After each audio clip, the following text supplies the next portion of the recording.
Well, good morning, people. You know me. If you don't know me, I'm going to introduce myself to you. My name is Robert. I am Broadway Bob. I am the Broadway Barber down here in historic downtown Carrollton. 1026 South Broadway Street. So if you have anything to say to me, you can't say it online, then come down here and say it to my face. I'll be happy to talk to you. So let's talk. So I don't come on here and record every day. I'm not a regular YouTuber. I'm not out to record. I'm not trying to make money off of this stuff. What I am trying to do is tell people what I feel. And I feel things. And the reason I don't come on there every day is because I watch things that are happening around the world and in local areas.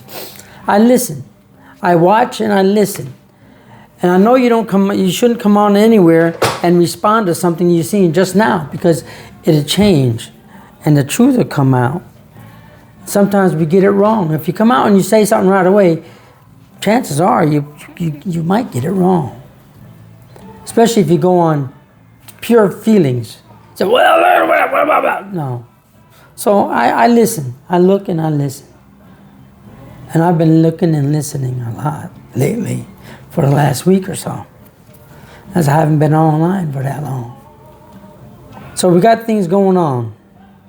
We got a war, Iran. We got stuff going on in Cuba. Then of course we got stupid stuff going on in Congress. So let's attack each one of these things. And they all revolve around one thing and one person.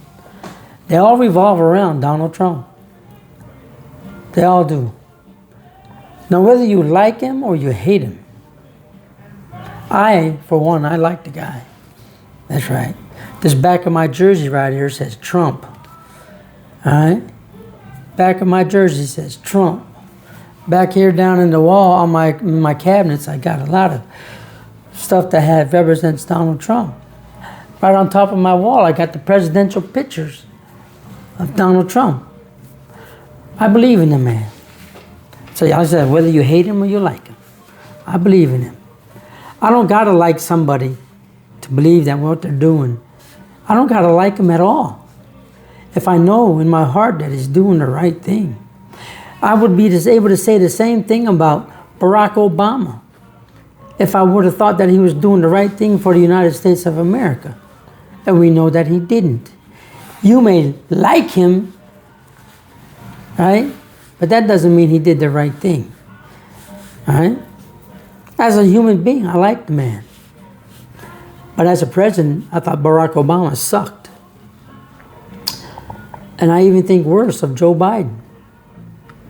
Joe Biden is one of the reasons, between those two people, Barack Obama and Joe Biden, are the reasons we are in the situation that we are in now. And then there are all the presidents before them, and not all the Republicans. Like even George Bush was an idiot.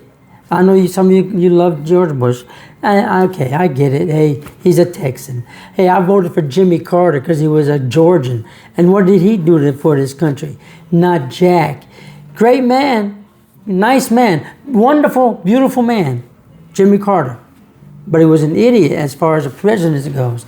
He didn't have when you're a president or a leader of a country, you have to make decisions that are beneficial for your country and your people, right? You're doing the right things for your country and for your people. It's not all pretty. Decisions have to be made, hard decisions. Should we go to war? That's a hard decision. And if I do go to war, people are going to die. Do I still do it?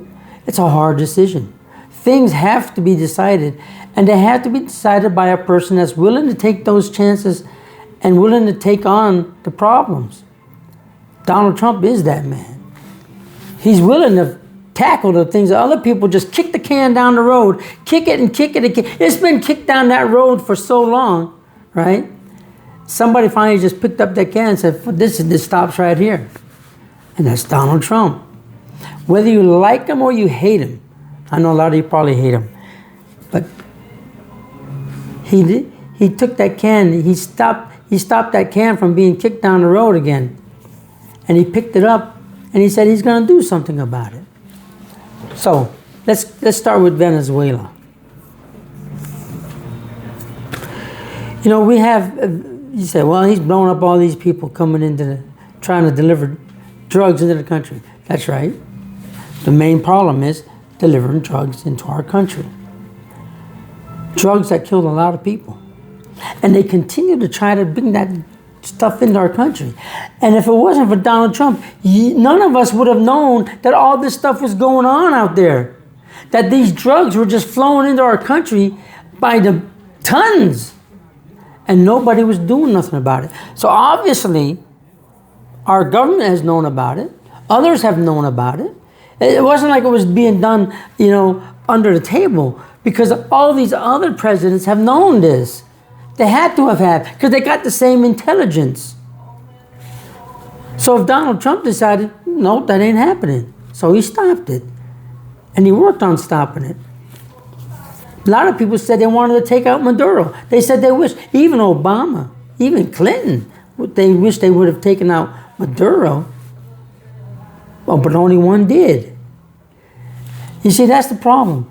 For years and years, we went ahead and just said, we just closed our eyes as, well, if I don't do nothing, then just go away.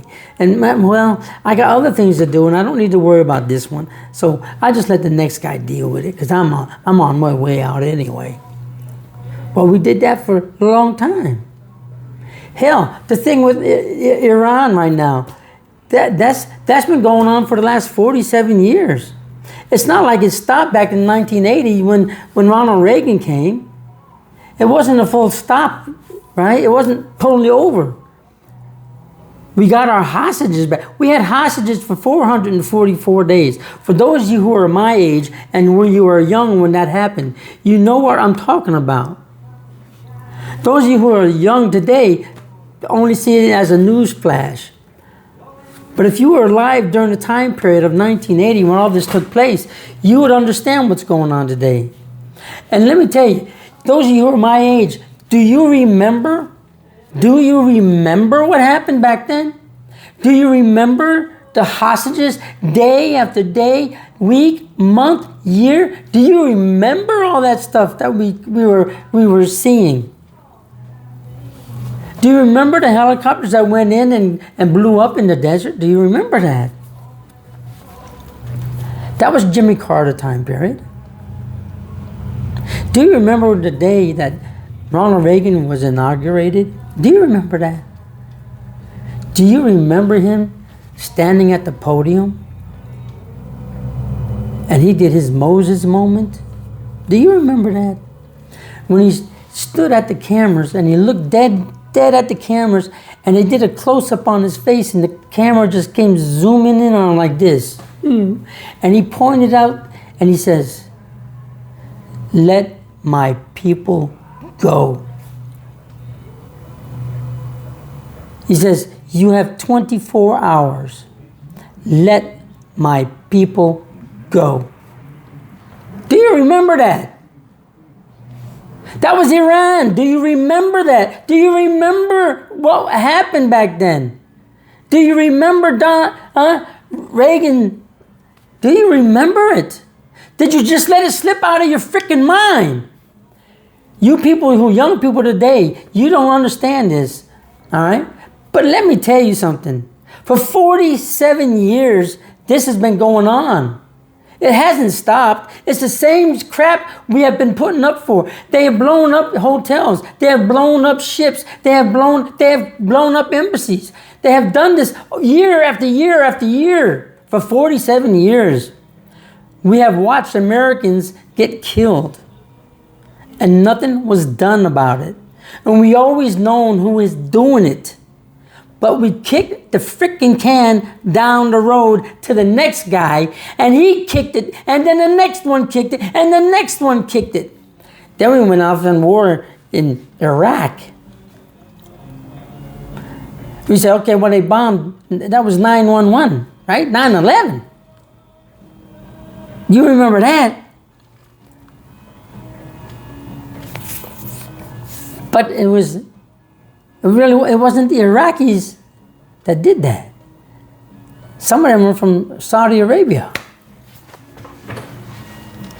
And yet we went to war with Iraq. It was a terrible part of our time period too. But this thing with Iran has never stopped. It's always been there. Always been there. Or I should say Iran, I'm sorry, Iran. Iran, I don't care what kind of Iran you're doing. It's an Iran, okay? So, Donald Trump takes the can, then he picks it up, and he's gonna do something about it. People are yelling and complaining about it. The news media, the fake news media, wants to talk bad about it. You know, we got Americans doing things that no other country has done. Between America and Israel, we are accomplishing things that no other. You can say the same thing with Ukraine and what they're doing in Russia. You know, we have thought for years, I mean, decades and decades. I know because I was a young man too, right? That, oh man, Russia we don't want to get in a war with Russia, man, because they got some power. And we don't want to get in a war with China because they got some power. Oh, Lord have mercy. We don't want to get in no war with them two because they'd take us to the bank. Well, Ukraine taking them to the bank. Ukraine putting a hurt on them bad boys. That small little country, which I don't, you know, Ukraine are bad people anyway. You know, the Ukrainian government is a bad bunch of people, all right? They're doing something that we want them to do, right? We know that. They're doing something that we would like them to do. And they're using our weapons. And they're doing they're very ingenious stuff too. But they're taking it to the Russians. A small country, taking it to the Russians. So now we know as Americans, that's a paper tiger. And we know that North Korea sent troops over there and to Russia to help Russians with the Ukraine. The North Koreans sent a bunch of soldiers over there. And they got killed. Russia decided to put them all on the front lines. Now that's smart. You take a stupid country like North Korea and you send all their troops to the front line, not yours. You send all the North Koreans to the front line and they all got killed. They got wiped out fast too. Lots of them. So paper tiger Russia, paper tiger North Korea. Now, they got rockets and missiles that they haven't used yet, and they're still trying to get those, but they're getting them. They've already sent out 10 of those rockets and missiles out into the Japanese Sea, right? So, yeah, because they got plans, and it's coming. Because, see, South Korea doesn't want American military. The new president in South Korea, he doesn't like America, and he doesn't want the military in America. He thinks that that's the wrong thing to do. And they really want to get rid of the American military. Except for one thing. There's two things that happen because the American military is there in South Korea. One, with our weaponry that is there, it prevents North Korea from coming down. It's a deterrent for sure. They're not going to come down because we got the weapons to stop them. All right? They know we got it, and we will use it. And two, South Korea needs us there because we spend a lot of money there. There's a lot of Americans there that live there too. Spend a lot of money. American dollars help support that economy. All right? Then there's a lot of other stuff goes on. But those are the two major things. Military effect and economic effect. All right? So, now we're in Iran, and we've been using our Patriot systems and stuff to against missiles that and blowing up targets over there in Iran, and we're running short on equipment because they've taken out a lot of our stuff too. So we need to replenish it. So what does Donald Trump do? I don't agree with this part, but I understand it. It doesn't necessarily, like I said, just because I don't agree, it doesn't mean it's not correct. I just don't like the idea of taking our Patriot systems out of South Korea. And the South Korean president said, "Oh shit, yeah, I didn't want you here anyway. So take those freaking missiles and get them out of here." So we got them out of there, brought them to Iran. So what does Kim Jong-un do? Like I said, he lights off those rockets out into the ocean because he's going to test the range and the accuracy of these things, make sure that those weapon systems work. He sent out 10 of them. Kim Jong-un's not dumb. He knows we just took out defense systems from South Korea. Leaves him wide open to do whatever he wants in South Korea, especially since he's got a president down there that's trying to do goody-goody and try to lick up to his boots. You know, he's a Democrat over there in South Korea. He's a liberal Democrat president, and he's a typical liberal. He's trying to make nicety with the enemy. He thinks he can do it, and it's not working. Because, you know, the North Koreans, and just like China, not much difference between the two, smile in your face and stab you in the back. And that's exactly what's going to happen. Mark my words, it's going to happen like that. So that's going to be kicking off. When? Give it time. So Iran. Russia tried to help Iran, and they've given them a lot of information, GPS coordinates and stuff of American weapons and stuff and systems, which they've taken advantage of, and they've been blowing up stuff. But so that part of Russia has been working real well. China. There's a lot of things going on with China. But while we're puddling around over there in Iran, which we need to be, China has surrounded Taiwan. So while we're over here, focusing on here, and then they got us focusing over here, and then we're focusing on Cuba and Venezuela, China has been moving troops and ships and aircraft surrounding Taiwan. So that is going to kick off. But we know that now there's another player that came into the game which helps us a lot. And a country, we call it Japan. Yeah. The prime minister over there, the woman, whew, she got some big balls. That woman in Japan, the prime minister, got some huge balls. And she said she'd take on, she put ships out there around downtown by Taiwan too. She said, no, you ain't gonna you're not going to war in our neighborhood. And they got a great navy. The Japanese have some great technology. You know, I mean, they're the masters of anime, Japanime, right? And all this other stuff. They got stuff going. They got weapons that the American hasn't even thought about using, but they're gonna put it into effect. So they're a great ally, and they're a great deterrent. They've turned out to be a lot better for us than Korea. South Korea has turned into a helpless heap of crap.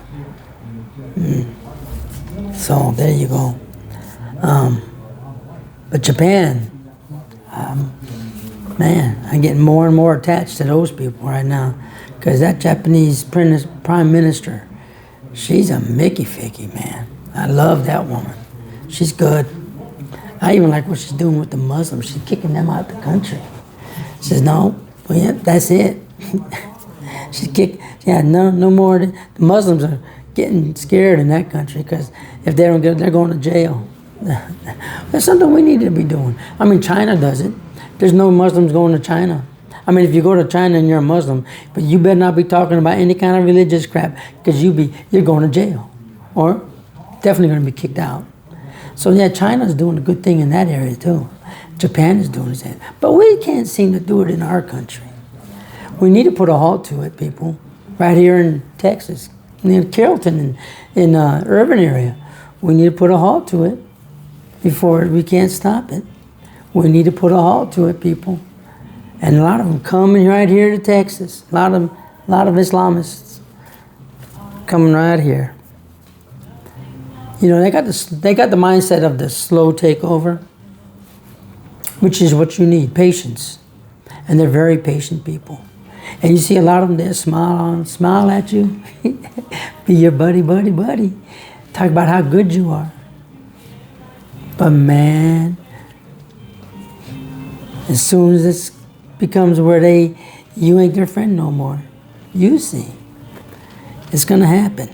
They use Americans as much as they need to get what they want. And what they want is domination, Muslim domination. They're going to slide themselves into local politics, national politics, and they're going to start trying to implement. They're doing that right here in Carrollton and right here in Irving.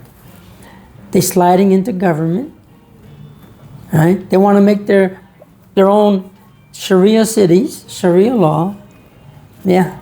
Hey, look, I'm with a lot of you too. Said, well, you know, they're not all bad. Well, you know, we'll see. Like it says, being a former military, I don't hold anything like that in my heart anymore, because I know, I've been there, I've seen it, and I know what I know. I think I told people before, I've had an Islamist Muslim jump into a vehicle when I was over there and tried to kill me. It was me and him fighting in that stupid vehicle. Guess what? I'm here. He's not. And I'm going to tell you this, he's not. He's unalive at this moment. He's unalive. After I pulled that son of a bitch outside that truck and started stepping on his face, and then a few other people came over there, that man is unalive. I'm just saying. Anyway, so we got a lot of things going on. Now, what's going on in Congress? Well, you know, we're trying to get that Save America Act through there, right? The SAVE Act, which means this. If you are a citizen of the United States, you can vote. And if you're not a citizen of the United States, you cannot vote. Sounds like it should be simple. Listen, how many things you know that you got to have an ID card to prove that you are who you are? Let me tell you this. You want to cash a check?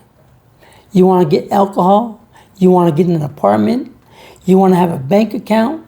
Some places you want to go eat. You got to have an ID card of some kind to prove who you are. Every country, except for America. Mexico, you better prove you're a citizen down there, because you may not get anything. Matter of fact, I already know that if you're living down in Mexico and you're not a citizen, it's going to be hard for you to get a job unless you were invited there to get a job. But if you're just down there, you're not going to get a job that easy. And if you do, good luck. Just saying.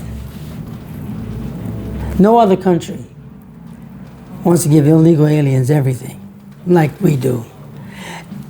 That's not we doing it. That's the Democrats, people. You liberal Democrats. You know, you liberal Democrats, you do this. I know why you do this, okay?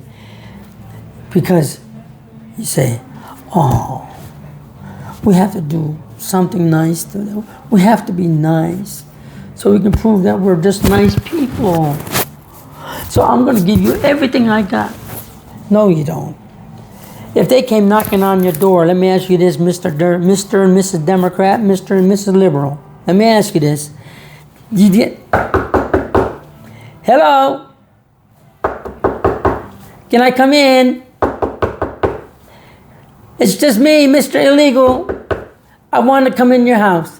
Open the door, I want to come in your... Or what if they just opened the door and just walked right in? Would you like that, Mr. and Mrs. Democrat? They walk right into your home. Or how about this? You open the door and just invite them in. Do you know who they are? Would you check them out? Or would you say, oh, you poor illegal aliens. Come on in my house. Here, man, let me give you my bed. Let me give you my food. Give you everything I got because I want to be nice to you. Yeah. And if there was two people on the street and the car was coming down the street, one was an illegal alien and one was your fellow American citizen. And you walk down, and who would you save? You had a chance to save one person. Which one are you saving? The American or the illegal alien? Well, you Democrats are going to jump on the illegal alien right away because the Americans should be smart enough to jump out of the way. You know what you guys tell me? I hear this a lot. Identification is racist. We shouldn't have IDs. We don't need IDs. They don't need IDs. Let me tell you something. I'm doing like this. Let me tell you something. Let me tell you something. When I was driving a truck, I used to drive 18-wheelers, besides being a barber. And I was up in Georgia. My home state, Georgia. And I went across a railroad track. I guess I wasn't supposed to go across the railroad track. Well, I didn't stop long enough. I don't know. But I got pulled over. And they pulled me over. He said, I didn't want to inspect my vehicle. Well, you know me, I got white privilege. Of course I got white privilege. I shouldn't be inspected because I got white privilege, right? I'm being sarcastic now. But anyway, I got inspected. And they wanted to check my driver license. So I give him my driver license. Next thing you know, he says, turn around. And he puts handcuffs on me. He says, I'm being arrested. So I go to jail. And they put me inside the bar, behind bars. And I asked the guy, I said, why am I? He goes, well, we're checking on you. We just can't find you in our system. That's okay. Hey, 5 hours later, I says, excuse me, did you get the check on me already? I've been in here for 5 hours. He said, yeah, we just trying to get some more information. I said, what kind of information? Well, everybody says, well, we can't identify you. We don't know if you're an illegal alien or not. I said, I got a driver license. I said, yeah, but we can't find, your citizenship, proof of citizenship. I said, well, hey, damn. Well, why didn't you tell me this earlier? I can help you. He goes, yeah. I said, sure. I told him that, hey, I was born in England. I was born in England in a military family. And so I don't have a regular birth certificate, but I got a birth certificate that proves who I am. No problem. It's all right. So I calls my mom, who has everything, right? And she's down in central Georgia. I said, Ma, and I'm up here in North Georgia, and they arrested me and said they can't find my citizenship. She says, what, son? I said, yeah. I said, Mom, you got the American, my American birth certificate? She goes, oh, son, I don't have a copy, but I got the British one. I said, well, damn it, Mom. I need to have the regular one. But so my mom, she faxes up, back then they had faxes. She faxes up to them a copy of my birth certificate from England. Then, of course, my ID card. By then, I've been in jail for over 10 hours. They said, well, we're going to give you a bond. You got to come. It was $1,500 bond. You got a bond out for $1,500. So then I had to come up with $1,500. And I couldn't go anywhere. But my point is this. As a citizen, in this phone right now, which I am doing a video on, I have my digital birth certificate. My citizenship is digital. My ID card is digital. It is all there. It is all on my phone. It is there. And I carry copies and copies and copies of everything. I got copies of all of this information now because you know why? If they can check me out as a citizen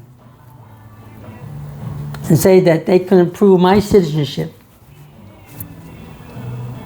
how is it that we got all these freaking illegal aliens in here and I'm an American citizen and I had to go to jail because of my ID card? It wasn't good enough. I don't fault them for that. That's my bad, right? So why we got if I keep all my information on myself, why is it so difficult for illegal aliens to keep the shit? Why do they want to get a pass? Why do you want to give them a pass? I'm an American citizen. Why didn't I get a pass? Huh? Where did my white privilege get me? Shitbirds. Nowhere. You know, here's white privilege. Let me tell you, for you people who are stuck on this shit, let me tell you what white privilege is. White privilege means I had to go to school. I had to listen in school and participate. I had to do the homework. I had to get good grades. I had to graduate. I had to have a diploma or a GED. I had to prove myself worthy. And when I went to get a job, I didn't get a job because of my skin color. I had to get a job and prove that I was worthy of that job. And then if I wanted to move up, I had to prove that I had the skills to move up. I didn't get to complain about my color to move up. I didn't have to do that. I didn't get to do that. White privilege means as a white person, I have to prove myself. I have to prove that I can do everything that I say I can do. I have to have the papers. I have to have the skill. I have to have it all to prove that I deserve to be better than the next person. But if I'm a person of color, oh shit, I just got to say, oh hell no. You're going to promote me because I'm black or I'm brown. But you promote me because if you don't, I'm bringing up racial charges against you. Holy shit. Really? And yet, sure enough, we are hire and put people of color in a position above anybody else that they ain't even qualified to do, but we put them there because we got to be good to them because they might charge us with racial discrimination. While a white man who went to school to prove himself and has to do that in everything, I got to prove myself. You know, when I go if I got to get a loan, do you know I got to jump through hoops? There's every block that is put in front of me. I have to overcome that. Credit scores, taxes, money in the bank, history, everything. As a white person, I got to have all of that. But I found out that if you're a person of color, you don't got to have all that. They might just go to the next part. Well, you don't got to meet this credit score, but maybe we get you. And you don't have enough down. Well, we got a way to take care of that. They'll make every excuse to get this other person anything that they want because they don't want to be called discriminatory or racial discrimination. Oh, hallelujah for the Save America Act, because that's going to mean that the people that don't belong in this country cannot vote. And that would mean that when people actually got to show and prove that they can vote in this country, Democrats are not going to get elected as much as they used to. There won't be any cheating going on. It will be even. Because see, what was happening before is I would go vote, but then an illegal would go vote and take away my vote. It would just nullify my vote as a citizen because an illegal would go vote for a Democrat or whomever, but my vote wouldn't count because the illegal aliens would. So we could have 100 people, citizens voting, then you have 100 illegals voting, right? Guess what happens? It nullifies everything. So if you had 101 illegal aliens who voted on 100, that means they would win over here. Because it would nullify 100 of American votes. They wouldn't count at all. It wouldn't matter. Because these other people took it away. So no, they don't need to be voting in our elections. And without that voting base for the Democrat Party, the Democrat Party is going to end. And me as a good conservative Republican and a great American that loves my country, I can't wait for it to happen. I can't wait. But anyway, people, I talked long enough. Y'all be blessed and have a great day. Bye.